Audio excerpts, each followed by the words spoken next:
Welcome, one and all, to RFK All the Way, your Twitter space and podcast for commentary on Robert F. Kennedy Jr.'s presidential campaign. This is your host, Matthew Tower. And once again, I am joined by our special guest, the esteemed Lori Spencer. Lori is a JFK historian and an independent journalist. She's the co-host of Maverick News. Lori, welcome to the stage. Hi, Matthew. Thanks for having me back. Awesome. Well, we've got a lot of material to get through, so let's jump in. We're getting into the second half of our future President Kennedy's launch speech that happened in Boston on Wednesday. I was there, and wow, was it mind-blowing. So we're going to pick up where we left off and get right into the next topic, which is lockdowns. And I think there's really two major aspects of the lockdowns we're going to be discussing. The first is kind of the impact on the economy and businesses, and then especially on kids and health. So let's start with the economic part. You know, Bobby was saying that he grew up during the Great Prosperity, when the middle class became the biggest economic engine in the world from 1945 to 1975. But since then, we've had this erosion, this hollowing out of the middle class, and a sort of a systematic attack. And he described the lockdowns during the pandemic as this sort of coup de grace against the middle class. We saw the biggest shift in wealth in human history, right? And Bobby brought up a specific example here of a gentleman named Anthony Caldwell, a chef in Boston who lost his business that he'd spent his entire life working towards, 50 Kitchen. And it was just one example of what Bobby said was the 41% of Black businesses that were shut down, most permanently. So I could get into some more details, but Lori, why don't you go ahead and jump in here and share your insights onto some of that part? Yeah, that story about 50 Kitchen just broke my heart, because I myself know several small businesses and several Black-owned businesses, especially restaurants and bars, that had to close during the pandemic. Some of them were iconic places, that had been open for 20, 30, 40, 50 years, had to close their doors. They just couldn't make it. All the PPP loans in the world couldn't save them. And, my friends faced the exact same thing that the guy who owned 50 Kitchen faced was, the PPP loan's great, but how can you spend that money in that 90-day period that they gave you when you can't open your doors and you don't have any customers because everything's locked down? Some restaurants were able to do takeout only, but they couldn't survive on that. And it didn't justify having all those, servers on the payroll. They had nothing to do. So, yeah, that was a total failure of President Trump's lockdown response to try and help people. I understand he was just trying to help. He was trying to compensate business owners for being forced to close, but it wasn't enough. And as we all know, a lot of big corporations gamed the PPP program. They weren't small businesses, but because they had franchises that could be qualified as small businesses, each franchise location then qualified for a PPP loan. So, you had major corporations, hotel chains, restaurant chains that really should have never qualified for PPP loans, but they got them. And a lot of rich folks were gaming the system. A lot of frauds were gaming the system. And as usual, it was the small business owner, the little guy, who got left out of that process. Yeah, absolutely. I mean, it's almost, this bizarre, absurdist moment when you're losing everything. You've got no customers. You've got nothing. And then the government says, here's $17,000. But you got to spend it all in 8 weeks, or you got to pay it back to us. But that, it's preposterous, right? This obviously does not make up for fundamentally losing the basis of the economics of your small business, right? Doesn't work. And then, to hear about, just to finish Anthony Caldwell's story, he ended up bankrupt and owing 250K. I wonder if that meant he took out one of those EIDL loans and then now he has to pay back that to the government, but he could never, you can't reboot your business if the government has essentially inserted itself into the flow of your customers and disrupted that, right? If the government is standing there like holding back the water, the flow of commerce, there's nothing you can do, right? So to get into some of the overall big picture here, a couple points. One, as our future President Kennedy said, quoting President Truman, the buck stops here, right? The president has to be responsible for the final decision and not blame it on bureaucrats. So I think that was a pretty effective criticism against Trump's decision-making process here. And also Bobby contrasted himself so well in terms of his ability to understand and go up against government bureaucracies, having spent a lifetime, a career litigating against them in their malfeasance. He gets it. He understands what the fundamental nature of the swamp is, possibly in a way that no one else in the political scene does. And not just the ability to understand it, but the ability to pick it apart and critically reform it, which is part of his great potential. He said his campaign is based on ending the corrupt merger of state and corporate power. You have to, understand what is actually going on, which none of his peers really do, and have the experience and the ability to see what the change is and to make that change. He's bringing that to the table. So the other thing is, he brought up, back on May 2nd, 600 doctors signed a letter saying, hey, this is not the right pandemic protocol. So it wasn't that there wasn't, the info was there. There was a letter saying, here's the way you do the pandemic protocol. You lock down for the sick, you protect the vulnerable, and you let everyone else get to work. So there was a protocol. It just wasn't followed by our president at the time. And remember, it wasn't followed by the World Health Organization either. And it was their own protocol. First, they were against lockdowns, and then they were for them. And then they were against them. Meanwhile, Sweden didn't fall for it. It's almost like there was this massive psyop, right? And Sweden did not fall for the psyop. So sorry, you don't get off the hook here, President Trump or anyone else. There were at least some governments who sort of saw through all the smoke screens and recognized what needed to be done. And then we get into that contrast where, as Bobby said, despite having 4.2% of the world population, the United States had 16% of the COVID deaths. So obviously, common sense standpoint, you don't even need a medical degree to just kind of look at those numbers and say, the USA must have done something wrong. We're right? doing it wrong. Yeah. Yeah. This was not effective. This is not a public health success story. In fact, the inversion of that, right? So, and then his other big point was about going back to the, sort of concentration of wealth, where you had companies like Amazon, Facebook, Microsoft, who were conspiring with Trump's White House to censor people like Bobby, that those companies were profiting the most on the lockdowns. And while small businesses were being driven into oblivion and bankruptcy, Amazon was concentrating its ability to reach customers more and more, right? Because of its sort of impossible competitive landscape when Amazon has all the infrastructure needed to do the kind of home delivery stuff, and small businesses that rely on foot traffic, the foot traffic's now gone. So any other thoughts on those points, Lori, before we go on to... Yeah, let's just think back to March of 2020, March 15th of 2020. That's when Trump announced that he was shutting down the federal government. And then states followed suit, right? Trump tries to blame it on the states. He says that was the state's decision to shut down. But they were following the lead of the commander-in-chief, the president of the United States.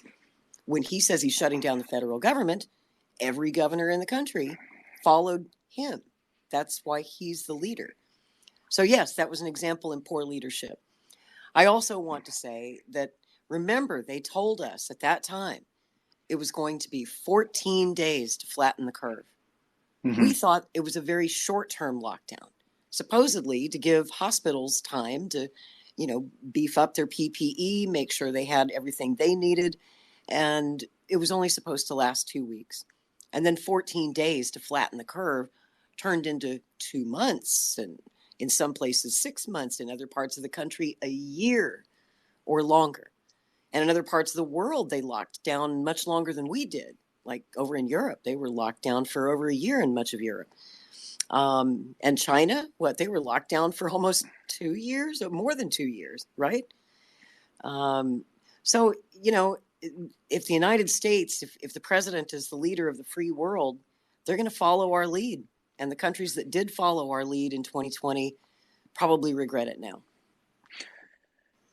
Yeah, I think China's lockdowns were more intermittent, but bringing up the question of leadership, see, this is a very important point to what America is and how we think of ourselves, how we imagine ourselves on the global stage. We imagine ourselves as a leader, right?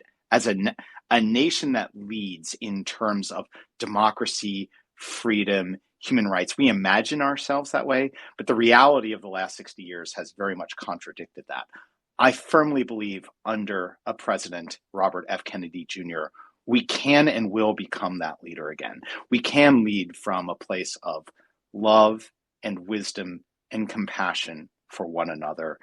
And we can find a way to be that role model and to be a good partner to other countries, such that once again, we will be thought of and appreciated the way we were under JFK's administration, right? And we'll get to that part of his speech in a little bit. So let's move on to the next part of the lockdowns, was the way that they affected kids. And I'm going to highlight a few of Bobby's points here. And this is just devastating data. Kids lost 22 IQ points. Kids have been missing their milestones, and the CDC is sort of memory holding or whitewashing or change. It's like in 1984 when Big Brother goes in and changes the historical record. Yes. The CDC is now saying that kids should be walking at 18 months instead of 12 months. Kids should have 50 words at 30 months instead of 24 months. That Bobby said the CDC is covering up the problems that arose during the pandemic as a result of the lockdowns, instead of fixing these problems or just being honest, just telling the truth. Here's a really big one that hits very much at home for me. The insight that child abuse seemed to drop because that's reported by the schools, and the schools were closed. But what was really going on, and we found out after kids went back to school, we actually found out, if the kids were reporting that, 55% of teens reported being abused during lockdowns. That's absolutely devastating. And 13% reported being physically abused. And I say this as having grown up in a home of verbal and emotional abuse, to just empathize with these kids that they've got nowhere to go. For me, I remembering my childhood, there were, as much as school was kind of actually a painful experience in a lot of ways, sometimes being at school was a relief relative to being at home and being emotionally and verbally abused. I can't even imagine what these kids went through during the lockdowns, and then gaining lots of weight, not being able to exercise, the public authorities going into these basketball courts and literally removing the hoops, making it impossible for kids to just go out and shoot hoops. It's just completely crazy. And the final statistics, Lori, and then I want to hear your remarks, that he said we had, and I think this may have been among Black and minority communities specifically, if I got this part right, 25% of teens reported going hungry, 20% of teens had suicidal thoughts, and 9% attempted suicide. And suicide is now the largest cause of death amongst Black kids. This is just horrifying. It is. And it's unacceptable. And it affected adults too. We saw domestic violence situations between couples was through the roof also during the pandemic. Same thing. The abused spouse had no place to run, no place to go. It was very hard to even get a hotel room because all the hotels were closed. Where were you going to go? There was literally nowhere to go. And suicides, I knew, unfortunately, some people who did fall off the cliff, who didn't make it through the pandemic, through the lockdowns. And a friend of mine who survived and chose not to take his life was very suicidal in the first couple of weeks of the pandemic lockdowns. And get this, he kept calling the suicide hotline, and it was so overwhelmed with calls that he sat there on hold for 2 hours, and then he tried again a couple hours later and still couldn't get through. I mean, when someone's in crisis, and he couldn't reach his therapist wasn't in the office. I talked him through it like any good Wow. friend would, you know, just kept him on the phone and talked him through it.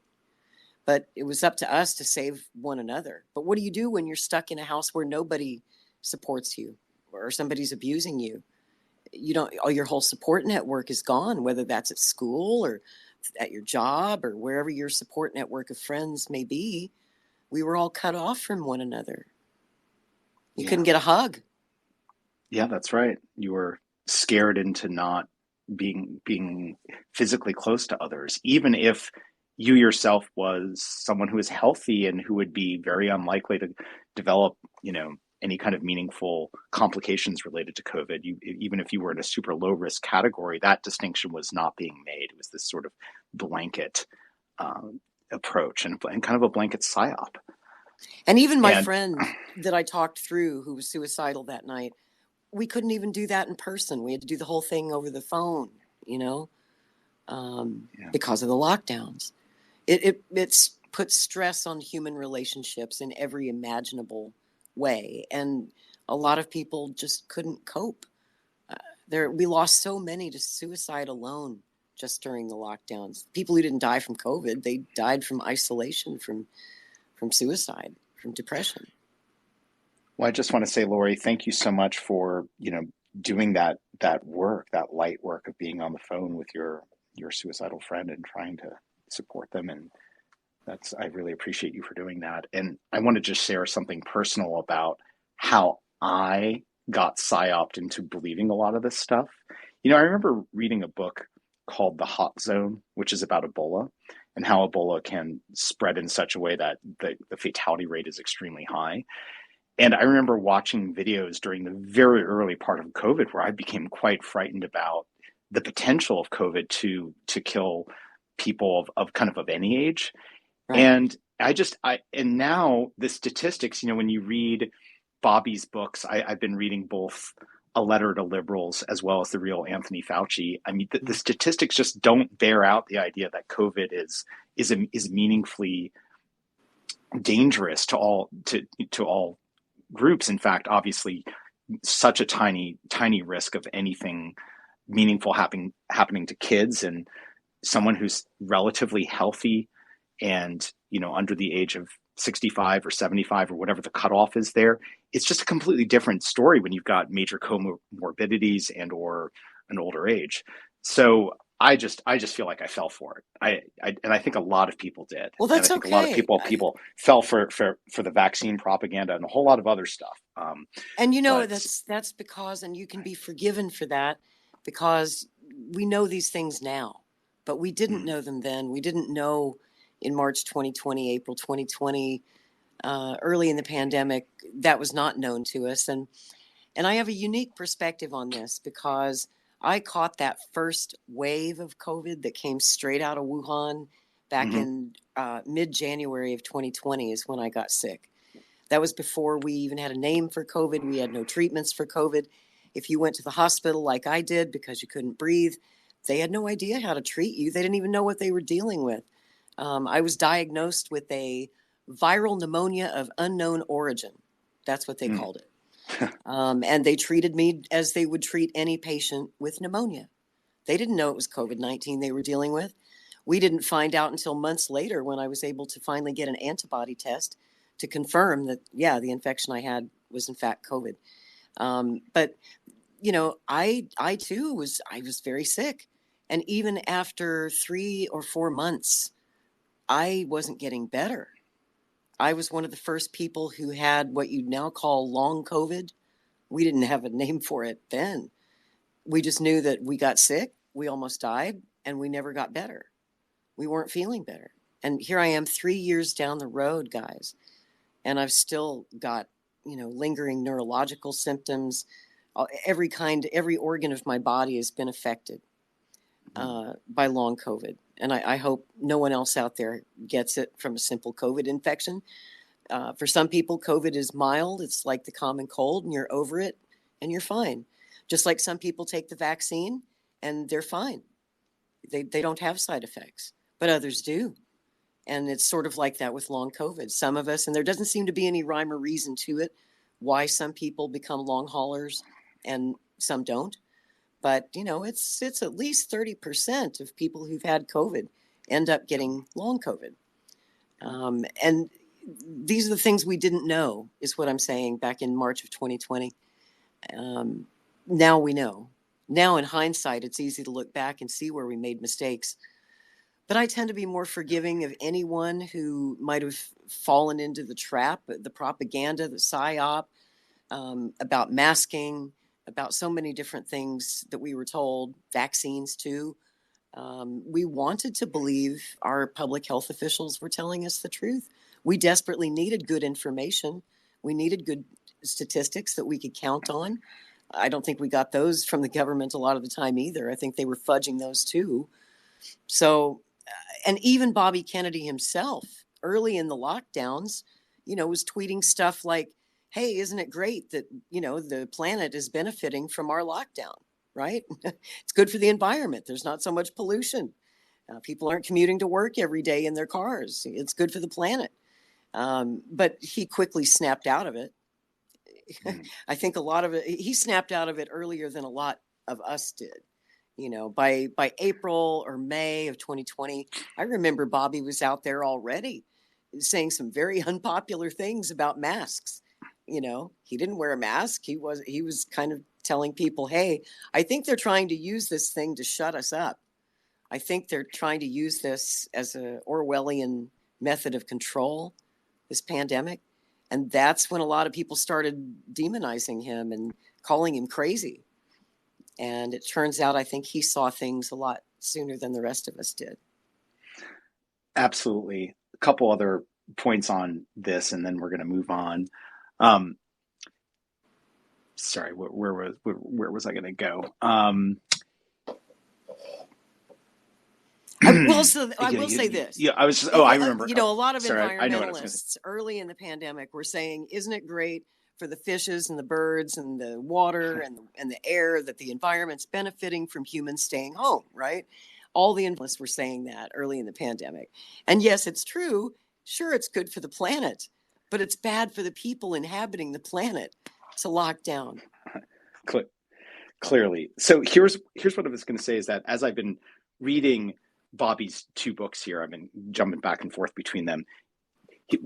One of his big points is like, look, the real protocol that worked and that we should have been following is early intervention with known, reliable drugs that are effective, like ivermectin. And if that's done early in the course of COVID, it can kind of stop it in its tracks before it gets really bad, before someone ends up in the hospital. And that when people were going to the hospital and they were at a point where they were on a ventilator, that was really not the way to be approaching it. And the denial of ivermectin and other drugs as a viable option, part of that was because the emergency use authorization for the vaccines could not have been granted if there was a drug that could be used on that particular issue, right? There's actually a law that says you can't have an emergency use authorization for a vaccine if there is something effective. So this is why there was this sort of institutionalized unwillingness to recognize ivermectin and other drugs like that as an option. So I just wanted to mention that. We have a ton to get through. I just wanted to say we have a couple hands up. If y'all are willing to wait, the way we're going to structure these spaces is that our guest, Lori, and myself are going to kind of go through the topic of the day. In this case, it's Bobby's speech, and then we're going to take hands at the end after we get through the rest of the speech. So I'd like to move on now, Lori, to censorship and the close down of rights.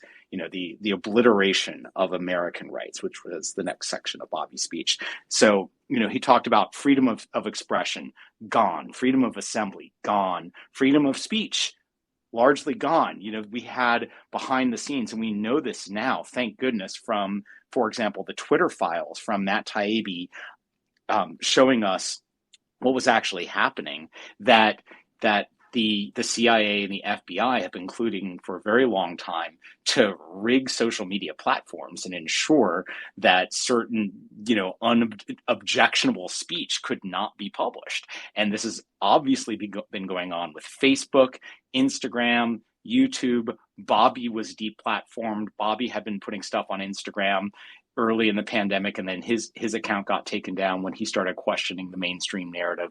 So, and his point being that, hey, look, the framers of the Constitution, they built that Constitution for hard times, that they knew all about pandemics. They didn't put any exceptions in there. They didn't say, you get a right to a jury.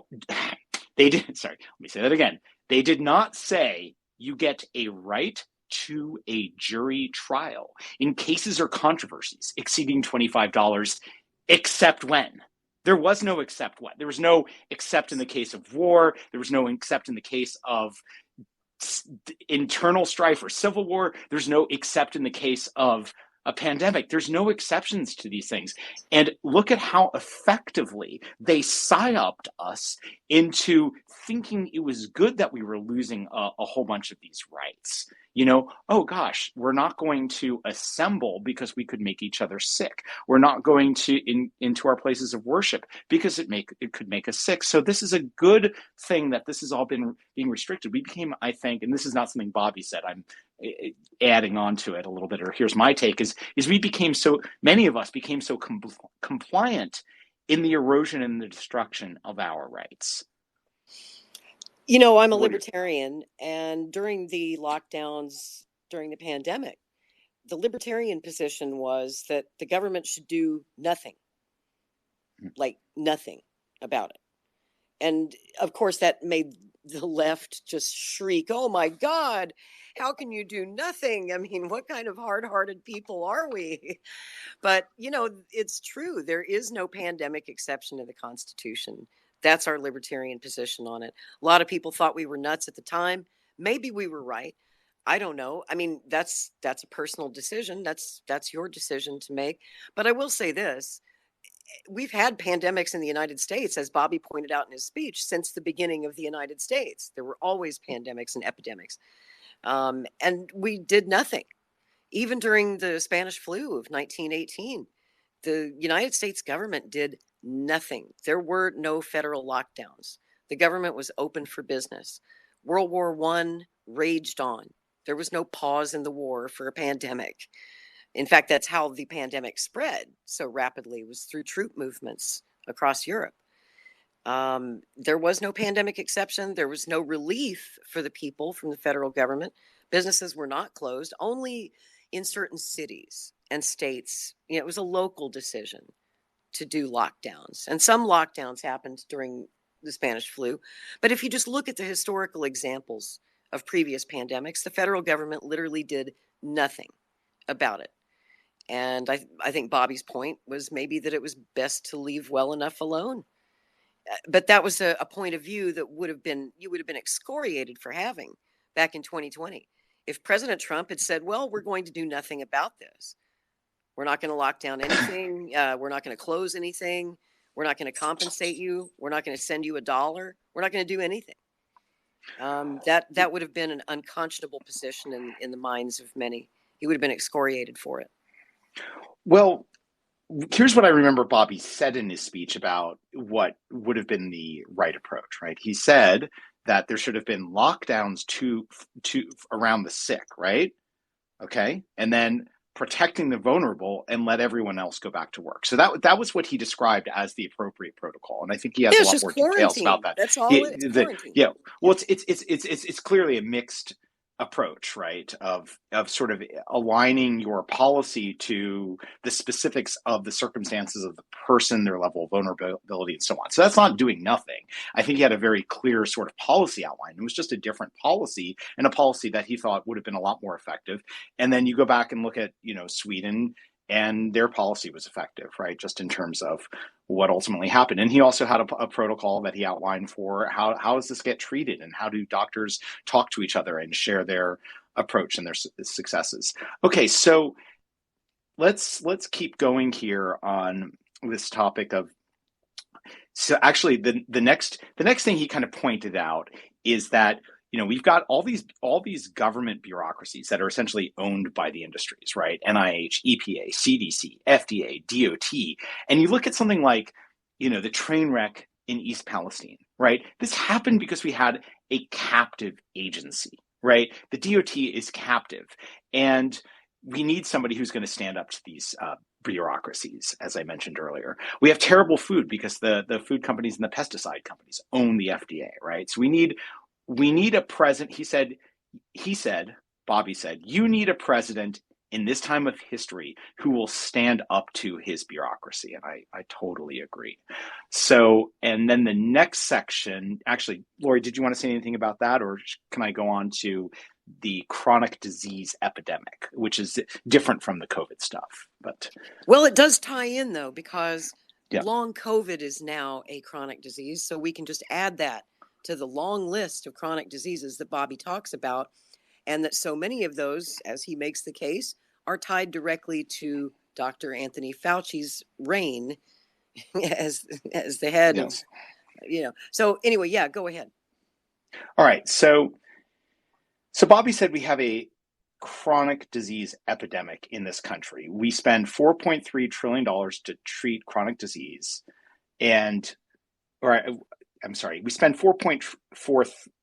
we spend 4.3 trillion, and 84% of that goes to chronic disease, right? We have the highest chronic disease burden in the world. We didn't always have that. In the 1940s, 50s, and 60s, people were healthy in the United States relative to today. Only 6% had chronic illness. By 1988, it became 12.8%, and now we're at 54% of, I believe he said 54% of kids have chronic illness, if I'm correct. We have the sickest generation in history, the sickest kids on earth, and our children are plagued with obesity, neurological disease, speech delay, Tourette's, and autism, and autism went from 1 in 10,000 in Bobby's generation to 1 in 34 today. And some of these crooked regulators say, well, we're just noticing autism for the first time, right? And Bobby said, missing autism is like missing a train wreck. This is a completely dishonest lie, right? It's total nonsense to say that there was autism on any kind of meaningful basis in Bobby's generation when he was growing up, and just nobody noticed it because it's so clear, right? And the studies show that this autism epidemic is quite real. And if there had been widespread autism during Bobby's generation, today there would be lots of people as adults in their 60s, 70s, 80s who have this, and that's just not the case. Bobby said he has never personally seen anyone of his generation with nonverbal, non-toilet trained, headbanging autism, whereas he sees kids like that in the schools where his children go to school, right? So then the question is, well, what happened? And that's a great question. It's like, we need to do the Scooby-Doo work here. We need to do the detective work. There are only so many different possibilities, right? And there was a red line in 1989 where this stuff went just completely nuts. And there are only so many possible culprits, whether they're the chemical toxins or whatever. And he didn't say the V word. He didn't say vaccines. And I do not want to claim to be in any way close to an expert on this. In fact, I have not done my due diligence on this because I don't have kids, right? So, and I'm not going to have kids, and there's no way. So that's just not been relevant to me to think about the vaccine topic for my theoretical kids that I'm not going to have. But I know a lot of parents, they have to go through that dilemma. And Bobby wasn't always into this issue, but he came to it, and obviously, this is one of the missions of Children's Health Defense is to stand up for the rights of kids, so that we don't have an autism epidemic in this country. And I want to be clear: I am not taking a position on that topic because it's not appropriate for me to do so because I don't have the basis to do so. Unlike issues of war and peace in the Ukraine war and the intelligence agencies, where I do have the education to make a whole bunch of extremely informed opinions. But I think Bobby's raising a very important question. I think for those people who sort of in a knee-jerk way attack Bobby and say, oh, Bobby's bringing up this autism topic, he's bringing up vaccines, and they just dismiss him out of hand. It's like, well, let's slow down here for a moment. Let's just pause. Is it the case? Is it true or not that we have an autism epidemic in the United States? Is that true, yes or no? Is it true that 1 in 34 kids have it today as compared to 1 in 10,000 when Bobby was born, right? And if that is true, what's causing it? That is a very important question to ask in a way that is respectful and thoughtful, and where you're willing to question everything and you don't jump to any conclusions. So that's my take on that. Lori, what do you got to say? Well, Bobby has been advocating on this topic for a long time, long before the COVID vaccines were a thing. I remember back in 2005 when he published a very controversial piece called Deadly Immunity. And it was published in Rolling Stone and I think Salon simultaneously. And of course, the mob came after those publishers. And in fact, I believe that article was later retracted, not by Bobby, but by the publishers, Rolling Stone and Salon. I believe they both took the article down or left it up and would put a disclaimer on it saying many of Mr. Kennedy's claims have not been independently verified, blah, blah, blah, blah, blah. So he is, a matter of fact, I'll tell you a funny story that ties into him running for president. I was involved in a Draft Kennedy campaign back in 2007. We were trying to convince him to run in 2008. And of course, one of the big issues that we knew if he did run that they were going to attack him on was his stance on vaccines, on the autism epidemic, the mercury in the vaccines, that connection he was making. And I would constantly be sending him, hit pieces that the media was doing on him on this topic and saying, we got to respond to this. Because back then, when they would take a hit at him, he didn't respond. But back then, he was just like, I'm not even going to address my critics about that. That's my story and I'm sticking to it. And he wouldn't respond usually when asked for comment by the press. Now, of course, he is responding. He is fighting back. Not only that, he's taking them to court. He's got lawsuits going right now against the Biden administration and 106 administration officials who lied to us, lied about him, censored what we were allowed to see. And so, yeah, he's coming for him now. He held his fire for a long time and he didn't strike back at his critics. But now I believe he's been totally vindicated and he should fight back, and he is. Yeah, so well said. I think it's important for Bobby to stand up for himself and, address his critics and do it in a reasoned and intelligent yet passionate way. And he's doing that. And one of the things Bobby asked everybody during this speech, he said, why aren't we asking the question, what happened, in reference to both the epidemic of autism as well as this massive increase in chronic illness amongst our kids? Why aren't we asking the question, what happened, right? The cost will be $1 trillion per year to care for people with autism by the year 2040, right? And I think that when Bobby's talking, he's doing a couple of things. On one hand, yes, this is a political speech that will motivate and inspire people for change. He's also talking to us like an educator. He's having a conversation where we can start thinking critically about this, which is really different from the style of communication we hear from most politicians. Most politicians know what the position is, the sort of intensely held opinion that a certain group of people have, and then they just speak to that because they know that's going to get them votes. That's not what's happening here. Bobby is speaking in a way that's a mix of educator, moderator, politician, and kind of a caring dad who's trying to get us to engage in this topic. We could all imagine we're around his dinner table and he's asking us the question about why did this happen, what's going on, and then we can engage in it. And I think he's going to be able to build the national conversation about kids' health and around a lot of other issues as well, which leads me into the next topic, Ukraine. Unless you have anything else on health and kids, the chronic illness epidemic in this country. No, I think you summed Lori. that up perfectly. That was very good.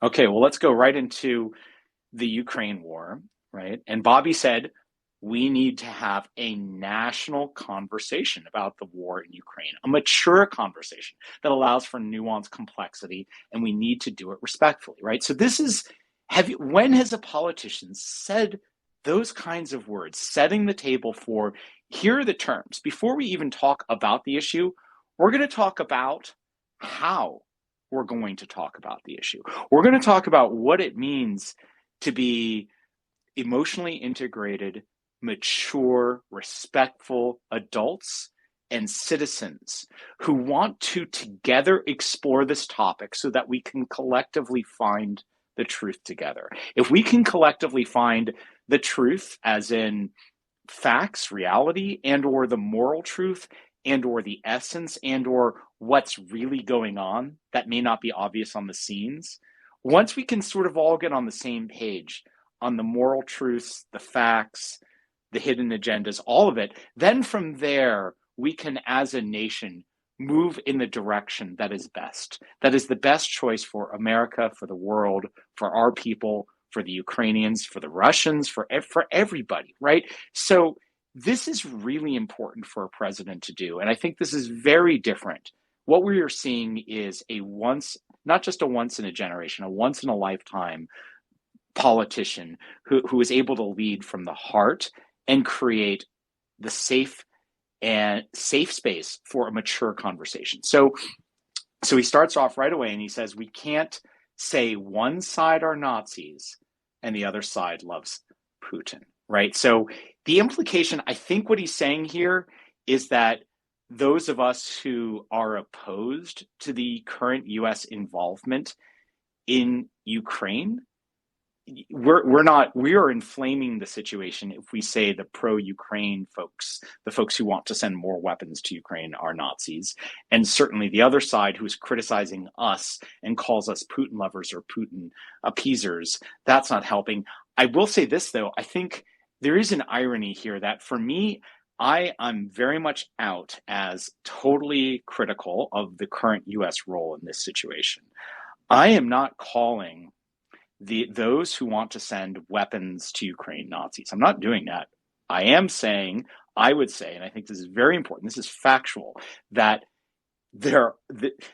was widely reported by the US and the UK media years ago, before the current outbreak, the current escalation that began last year in 2022. Before that escalation, there was widespread reports about the neo-Nazi Azov battalions in Ukraine, and these Banderites who worship Stepan Bandera, who was an actual Nazi collaborator and actually participated in genocide, right? So this is just laying out facts, not name calling, but like, hey, there actually is a neo-Nazi element in Ukraine. This is factually true, and it is very concerning, to the point where we used to have a law that banned arming those particular segments of the Ukrainian military, saying it is actually illegal for the United States to arm or fund the Azov battalion. And in fact, also there was a Facebook rule, to my memory, this is what I read, that Facebook said, hey, you can't post stuff that's glorifies the Azov battalion and the elements of the Ukrainian military that are neo-Nazis. And then Facebook withdrew that after this started. So anyway, so I think that's kind of interesting, is that sort of that went down the memory hole. And this is not name calling. This is bringing up a fact and asking a question. But anyway, I'll go through with the rest of what Bobby said. You know, he said, everyone in the USA loves our country. We have to respect people's capacity to ask questions. Exactly. Let's all, on both sides. I think it's very important for those of us who are critical to also hear the questions from the other side who are concerned with the Ukrainian position. So the first thing is this war in the U.S. national interest? Many of our most sort of honored diplomats of the past say it's not. And this is something Bobby said, which for me is not in any way my concern personally. We don't want to push Russia closer to China. That was Bobby's comment. That's not something that personally is on my radar. What's much more on my radar is number two. He said it is not in our national interest to get into a nuclear exchange with a country that has more nuclear weapons than the United States. Pretty basic. That's yeah. How about World War III? In the words of President Biden, nuclear Armageddon. Nuclear Armageddon is not in anyone's interest. And I also think, it's like every human alive today and every human unborn into the future for all time is risking their existence over this conflict. This is not good. And the other point, and then I'm going to hand it over to you, Lori, before I keep going. He said this. He said, Bobby said, we are in Ukraine for all the right reasons. We are there because we are a good people. President Lincoln said, America is a great nation because we are a good nation, and we continue to be a good people. We are there because of our compassion for the Ukrainian people who have been brutalized and illegally invaded, and who have shown extraordinary valor and courage defending their country, defending their values and beliefs in independence. Notice he did not say the word unprovoked. We discussed this on a previous episode of RFK All the Way. This was obviously a highly provoked war, from my opinion, and many others have said this, especially, for example, Professor John Mearsheimer, that NATO expansion over the course of many, many years was what provoked Russia into its current action, because Russia understandably cannot tolerate Ukraine being part of NATO on its border. Furthermore, we also provoked this by our involvement in the coup in 2014 in Ukraine. But here's one. I think this was one of the most controversial things, if any. Like I was on board with 98.5% of everything Bobby said in his speech. This speech was truly almost rapturous for me. It was like, finally, I'm listening to a politician say what is in my heart, and he shares my values and worldview. I want to gently complicate what he said here about being in Ukraine for the right reasons because we are good people. My take, I think when he said that, my interpretation was he was speaking to those people who are coming from a good place, who are coming from a place of they have compassion for the suffering of the Ukrainians and they want to help. And to that extent, I do resonate with that of just sort of acknowledging there are people who have good intentions. And also, and this is the very big and also, and this was where I would complicate this, when I was in college, both protesting against the Iraq War and academically studying the underpinnings of the Iraq War when I was at UC Berkeley getting a peace and conflict studies degree.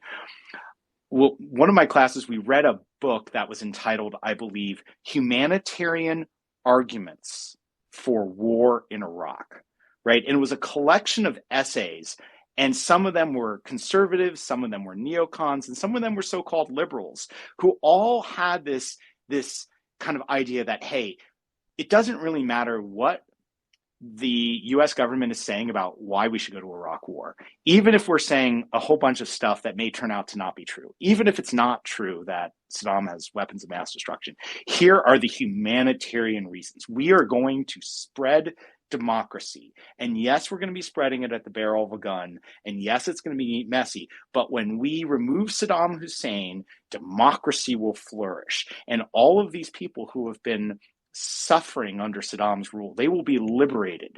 So we will be greeted as liberators, not because of the WMD or any of that other stuff, but because these people will now be free. And of course, what did we learn? And what did those of us who are critics of the Iraq War, we knew this was going to happen. The road to hell is paved with those kinds of good intentions. So having a humanitarian belief is not, from my perspective, it's not a valid justification to do something that is so brutalizing as what we did in Iraq, and we're going to get into his criticism of the Iraq War actually in a moment. But also in this situation, you know, I think he's trying to bring people on board who empathize with the Ukrainian suffering and are coming from that place of compassion and empathy. And I think that's what he was pointing to with that particular part of his speech. But before I say any more, Lori, you go.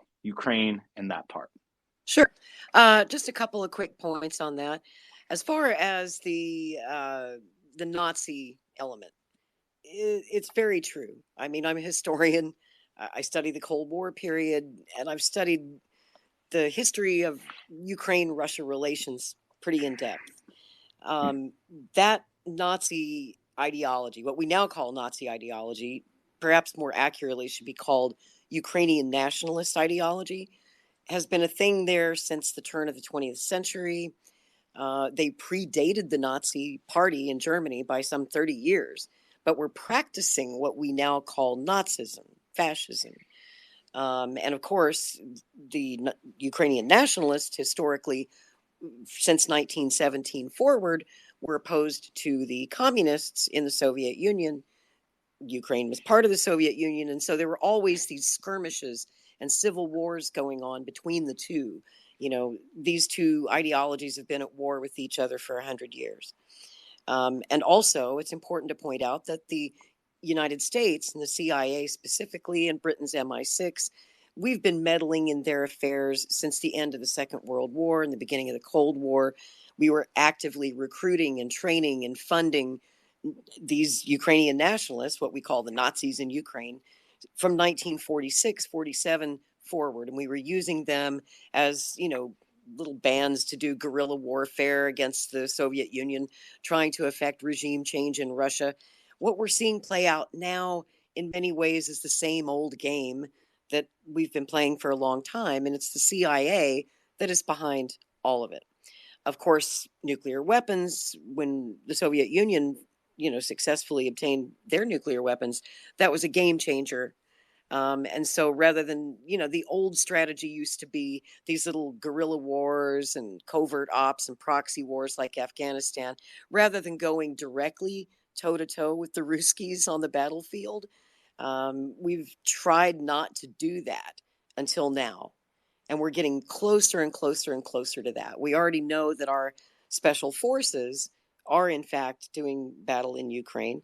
We have American citizens like Bobby's son, Connor, who have gone over there and seen action in the International Legion.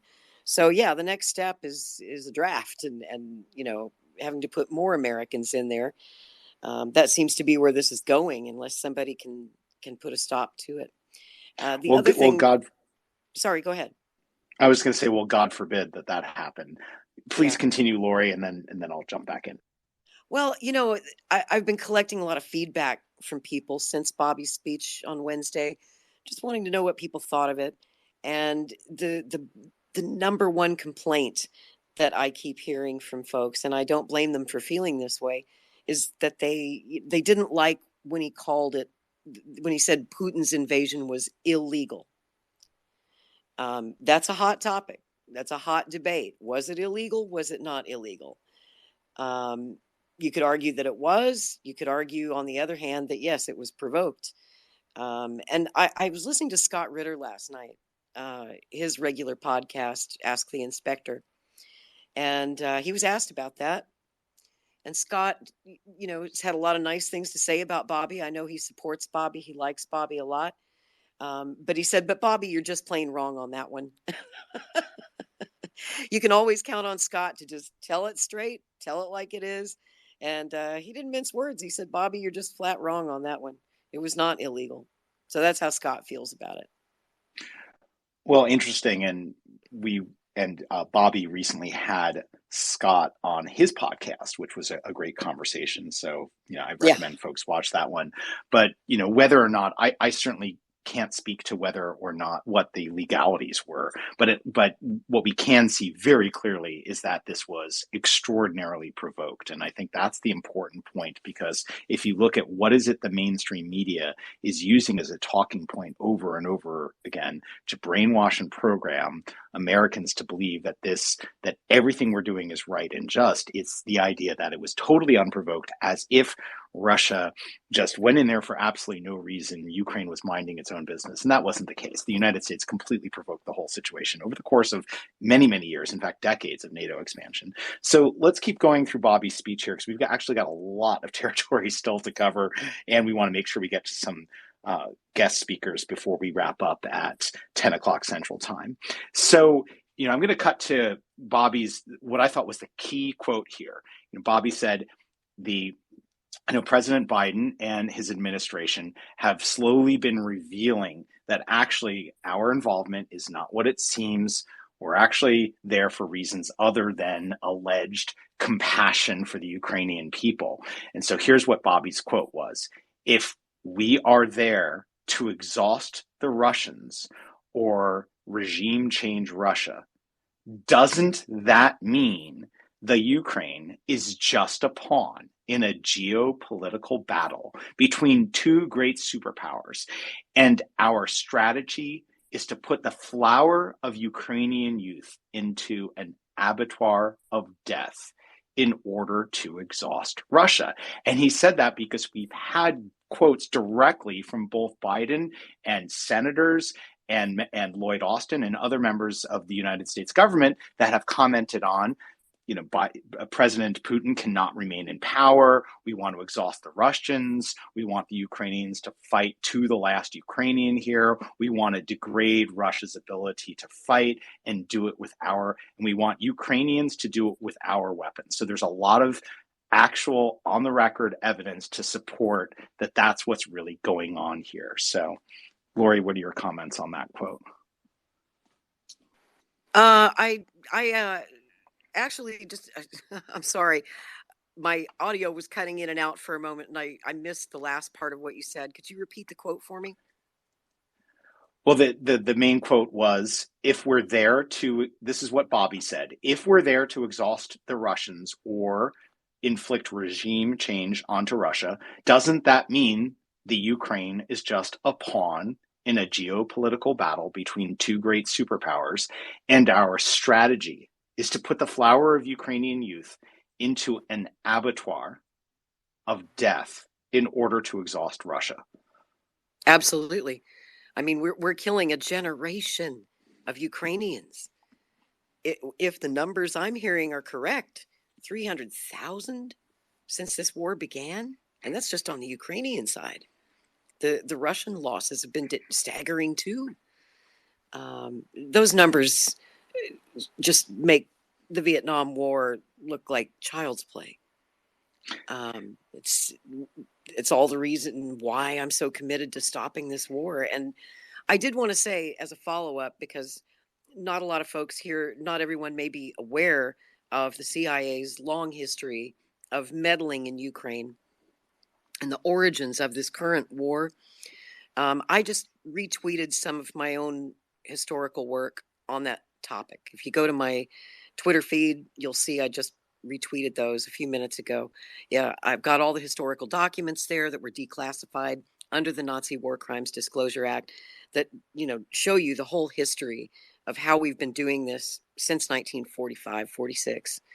And I encourage you to go read those and really get a feel for what the origins of this war are all about.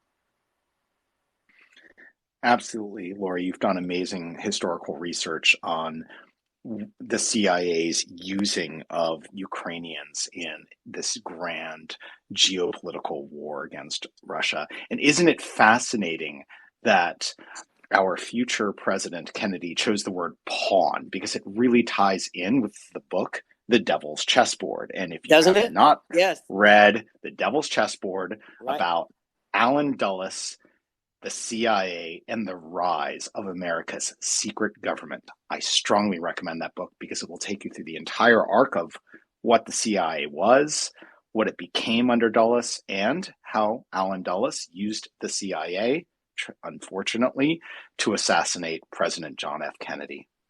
So let's keep Ask going. yourself one question, everybody.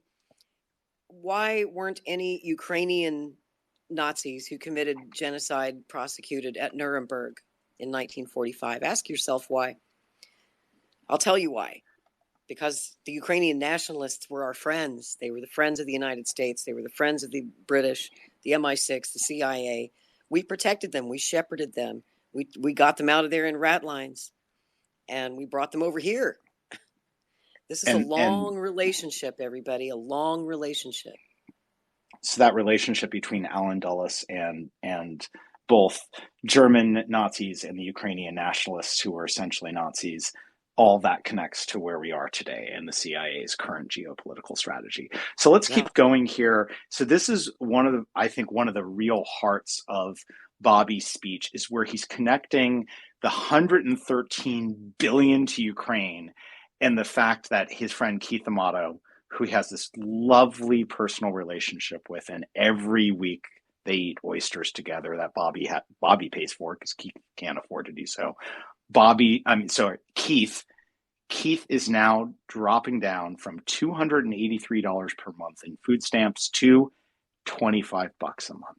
Imagine that, $25 a month, and 30 million Americans are facing that preposterous reduction in that meager form of support.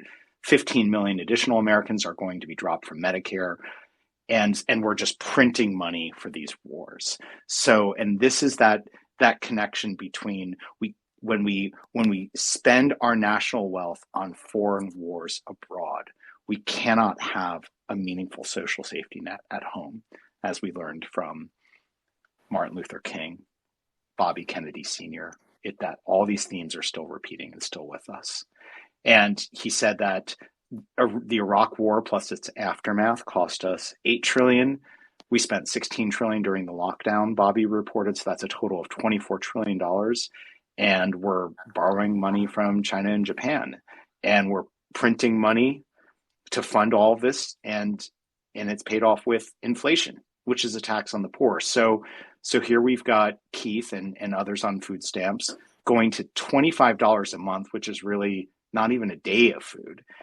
And meanwhile, basic foodstuffs are up 78% in the last year, right? And here's the other part that connects to it is just this idea of America being the policeman of the world, which I think is a very horrible idea. Like, it's a national idea that many Americans carry, is that the United States is the policeman of the world and we must, quote unquote, keep the peace. But actually what's really going on, in my opinion, it's not world police. And by the way, watch the movie Team America World Police by the South Park guys. If you haven't already, it's a pretty hilarious send up of that idea.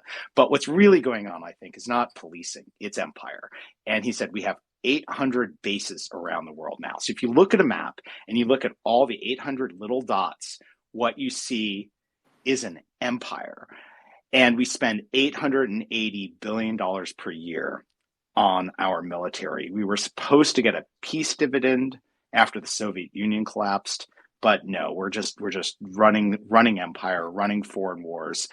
And that the fundamental purpose of the intelligence agencies is to just keep a constant pipeline of war feeding the military industrial complex and their contractors. So instead of taking care of people at home, we are enriching the contractors, we are enriching the military industrial complex, and we are converting bodies into profits, whether they are the bodies of our people, the bodies of Ukrainians, the bodies of Russians, the bodies of Iraqis. We are finding ways to just keep generating and fabricating wars all around the world to enrich the military industrial complex at the cost of bankrupting our country with printing money. Thoughts on that, Lori? Well, you nailed it. I mean, I don't really have anything to add to that. It's 100% on point. Yeah. I do want to say one thing that Bobby left out of his speech, and probably it was just an oversight, but when he was talking about the end of the COVID federal emergency and the loss, the ending of the SNAP benefits. We got a temporary plus up during the pandemic, which got people up to as much as $281 a month maximum. That's being cut back. He said that Medicare is being cut back also, but he left out Medicaid. The Medicaid program during COVID was greatly expanded to help people during the pandemic, but now that's going away also. And that's going to affect the poor uh, and the disabled, and millions of Americans are about to lose their Medicaid next month, their Medicaid coverage. And he didn't mention that. I think it was just an oversight. Yeah, that's absolutely tragic. Kind of a personal note, sort of related to this in terms of pop culture. Of course, one of the greatest American movies of all time, what possibly the greatest, Star Wars. What was the core inspiration of Star Wars? Most people don't know this. It was the Vietnam War. And who was the empire? The United States. Who were the rebels? The Vietnamese. George Lucas has talked about this. So there is this reflection, this self-awareness that we have become this empire that we really don't want to be, that I think is latent and is not yet in the consciousness of the people. And I think Bobby can bring that consciousness forward. Bobby can bring it forward with love and care, because if you tell that truth in an angry way, people will shut down and they won't listen. But if you tell that truth with love and then present a different path, presented a possibility of being partners to the world, people will be able to hear that. I at least I believe. He quoted John Quincy Adams, "America does not go abroad in search of monsters to destroy." He mentioned President Eisenhower's famous warning in his farewell speech that the military-industrial complex could destroy American democracy. And ultimately it did in 1963, I believe. I believe that was the CIA taking our democracy away from us in the Dallas coup on November 22nd, 1963. And, he mentioned that during the civil rights movement, Dr. King broke with the civil rights movement and said, ending the Vietnam War has to be the priority because there is a direct link between poverty, oppression, and violence at home and war abroad. As long as our major exports are weapons and war, we will never have a middle class. And one of Dr. King, Bobby didn't say this, but I want to bring this point in.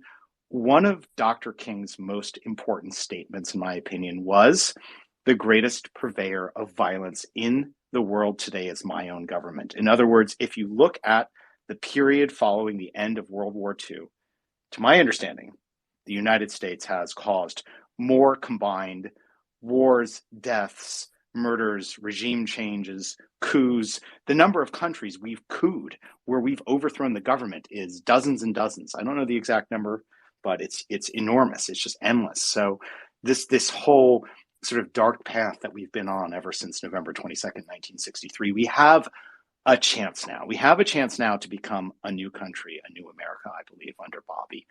And he brought up, what was the legacy, one of the legacies of his uncle, right? What happened during the JFK administration in terms of foreign policy and the impact? Well, we were helping foreign countries build infrastructure and develop themselves, and doing so in partnership.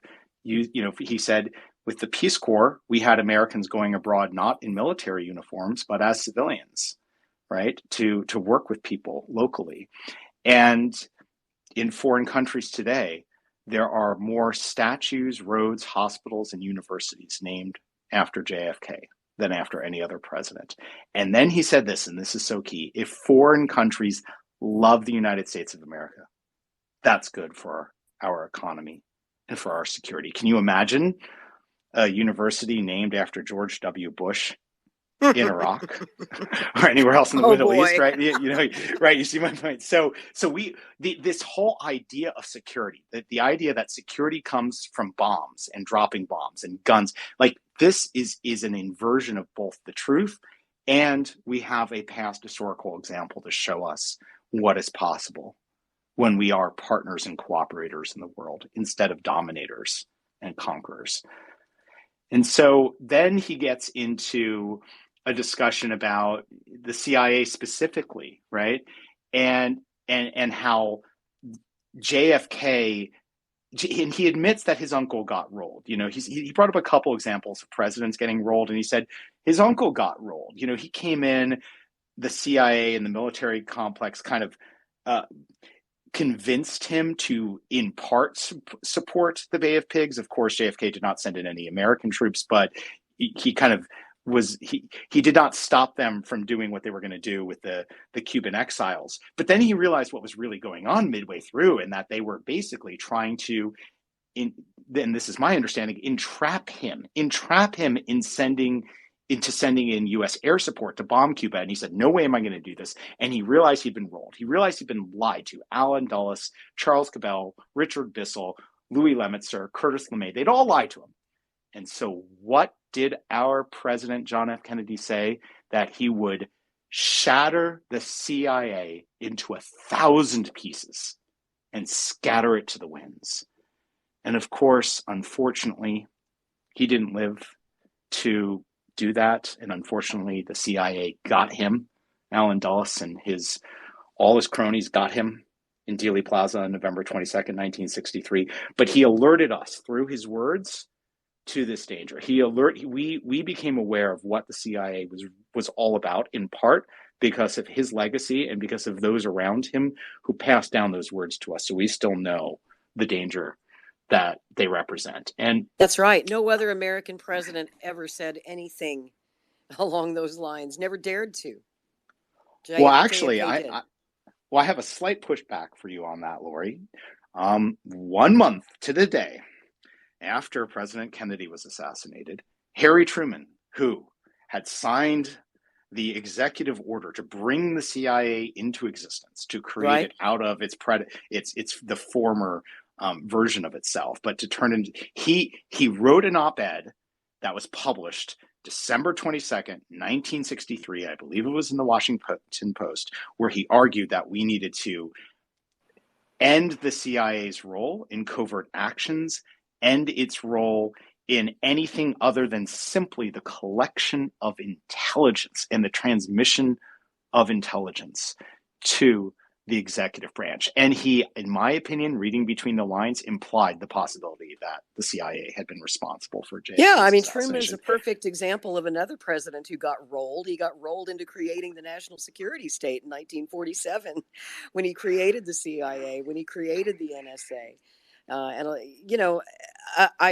I'm aware of that Washington Post op-ed, and it's interesting that right after Truman published that, our friend Alan Dulles hopped on a plane, went down to Independence, Missouri, had a little meeting with Harry Truman, and after that, Harry Truman shut the hell up. He didn't say anything else about it.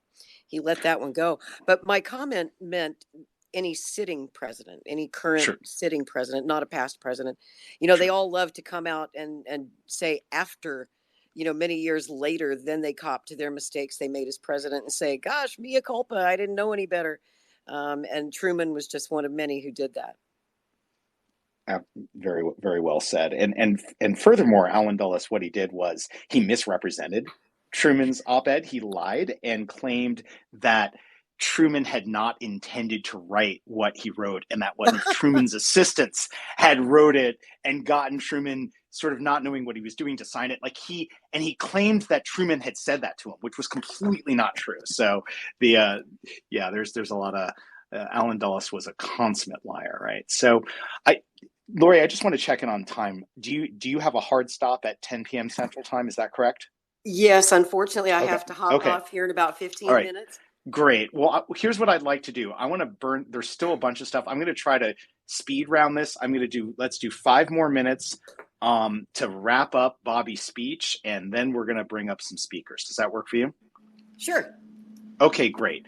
So, Bobby did say, and that in his belief that there are many people at the CIA amongst the 22,000 employees there who are public servants with courage and idealism.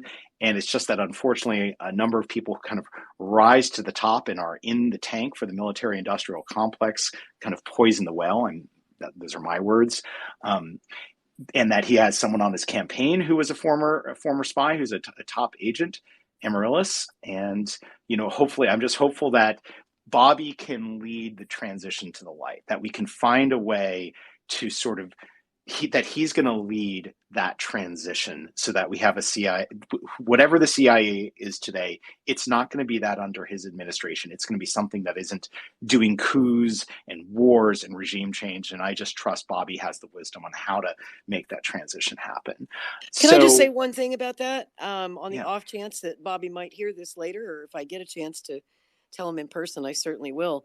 But I would like him to go ahead and finish the work that his uncle started when he said he was going to shatter the CIA into 1,000 pieces and scatter it to the four winds. I think we ought to go ahead and just do that. That's all. Continue. Yeah. So he also said the entire U.S. empire has just folded with what is going on in the Middle East right now, that this whole strategy with the Sunni crescent, it's all fallen apart. And, I personally think we need a completely new strategy. We need a strategy of cooperation. We need a strategy of partnership. And we also need a strategy of apologizing and telling the truth about what we've done in the history of this country. For example, with Iran, with Iran, we couped them. We took over, we kicked their president Mossadegh out, or we orchestrated that whole thing, and then the Iranian people suffered for decades under the Shah. And there's so many examples like that, and we need to tell the truth about our past to ourselves and to these foreign countries where we've done these kinds of things. And in his campaign launch ad, which you may have seen, he says that. He said, we're going to start telling the truth about the darker parts of our past and and the genocide and the racism, not to blame, but to repair and heal as best we can. And I think that's both true internally and externally. I think the most popular thing that was on a sign at the launch event was heal the divide. And I believe that through the process of telling the truth will set us free. The truth will set us free around the past and will help repair our relations with international countries. He says he's going to bring the troops home, close the bases, the military bases. Remember, we have 800 of them, that huge empire of military bases. And he is going to invest in the middle class again as president and make us an exemplary democracy again. And we are nothing like that. We are, remember, the corrupt merger of state and corporate power. It runs through everything in the United States, whether it's big pharma or the military industrial complex plus the CIA, right? There it is, the corrupt merger of state and corporate power. And there is a word for that. That word is fascism. And I'm not saying it's Nazi Germany, just to be clear. I'm not saying it's Italy under Mussolini, just to be clear. But those are so 20th century, Yeah. I mean, this I'm making the point America. I want to make here. The point I want to make is that here's the point: is I'm not saying the United States is like Nazi Germany, because it's a different kind of fascism.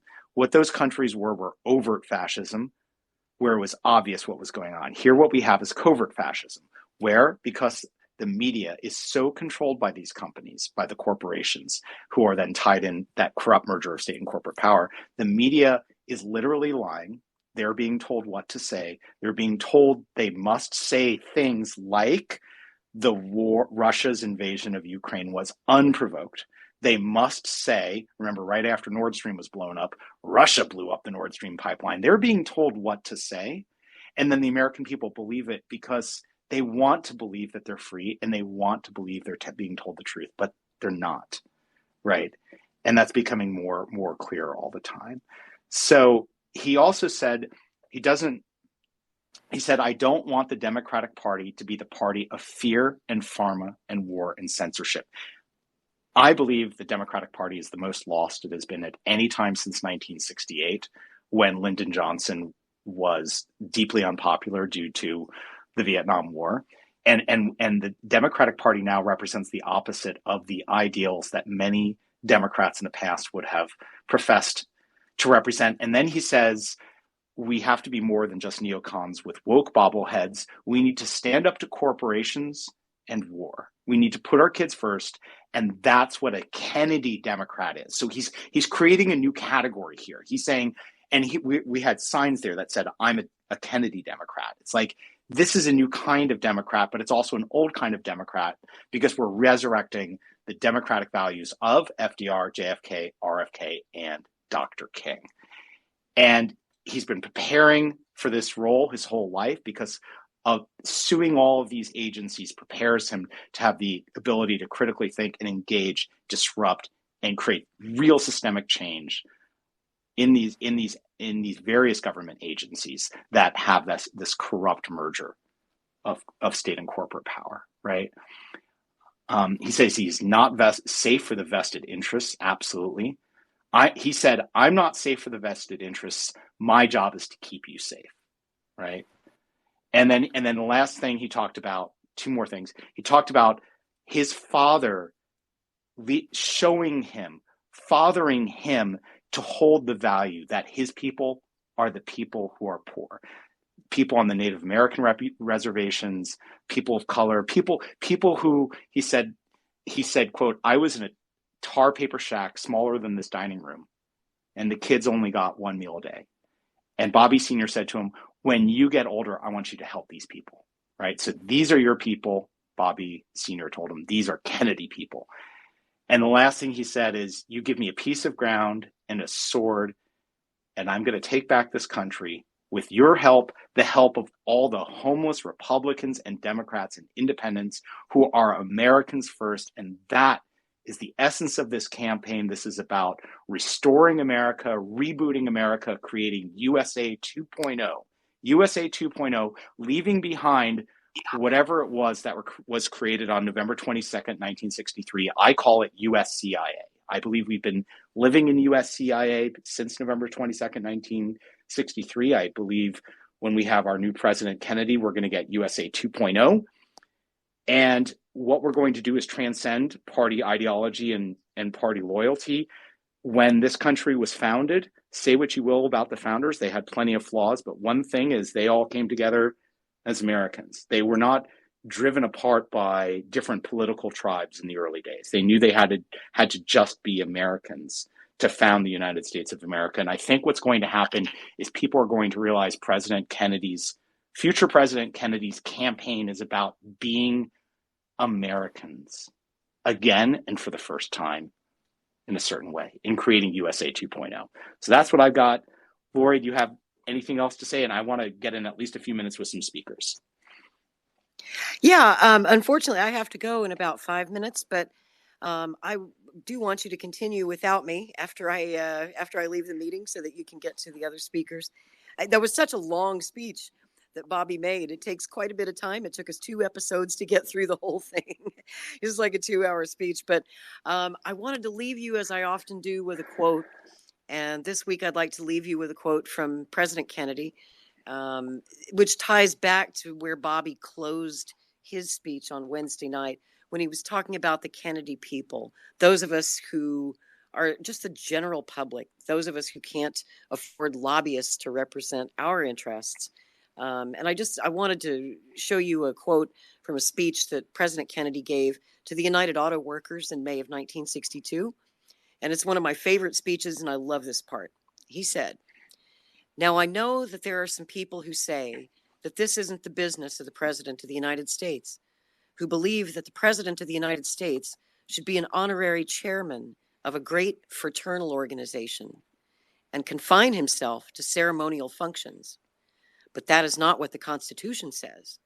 And I did not run for President of the United States to fulfill that office in that way. Harry Truman once said that there are 14 or 15 million Americans who have the resources to have representatives in Washington to protect their interests, and that the interests of the great mass of other people, the 150 or 60 million, is the responsibility of the President of the United States, and I propose to fulfill it. And there are those who say, stay out of this area. It would be all right if we were in a national emergency or a war. Well, what do they think we are in? And what period of history do they believe this country has reached? What do they believe is occurring all over the world? Merely because vast armies do not march against each other, does anyone think that our danger is less immediate or the struggle less ferocious? So I could go on and on. It's so good, but I would encourage everyone to go read or watch that entire speech. That is the United Auto Workers Conference of May 8th, 1962. And it's an underrated and often forgotten speech by President. I thought it was one of his best, and it's so relevant right now to where we are at the moment and everything that Bobby's speech culminated in on Wednesday night. So, Matthew, wonderful job with the Twitter space, and thank you for attending Bobby's event Wednesday. I know you wouldn't miss it for the world. It sounds like you had a wonderful time, and what an amazing way to kick off this campaign. One thing I wanted to point out too about that speech before I go, what I thought was probably the most remarkable thing was he stood up there and he talked for 2 hours straight without teleprompters, without a script, without even written notes that I could see. I didn't see any paper on the podium at all. That was just from the heart. And I've never in my lifetime seen a presidential candidate come out and give any speech that wasn't carefully crafted and scripted by a whole team of speechwriters. It was remarkable. I've just never seen anything like that in my entire life. And I thought that was so cool.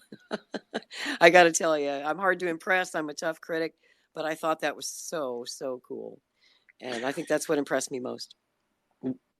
Lori, I couldn't possibly agree more. I mean, that was the most moving speech I have ever heard. And I thank you so much for presencing that quote from JFK's speech before, because it just reminds me of what has been that was beautiful and inspirational, and what can be again someday, for us to have a president who can speak in such glorious poetry to inspire us, to move us, and tell us the truth.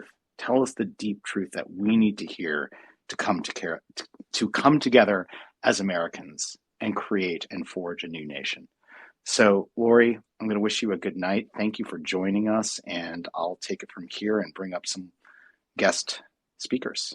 Thanks, Matthew. And sorry I couldn't stick around for Q&A period, because that's my favorite part. I love hearing from you guys. I'll come back and listen to the recording afterwards, and I want to hear what's on everybody's mind. So I'll see you guys next Monday night back here on Twitter, and see you on Maverick News this week. Thank you so much, Lori.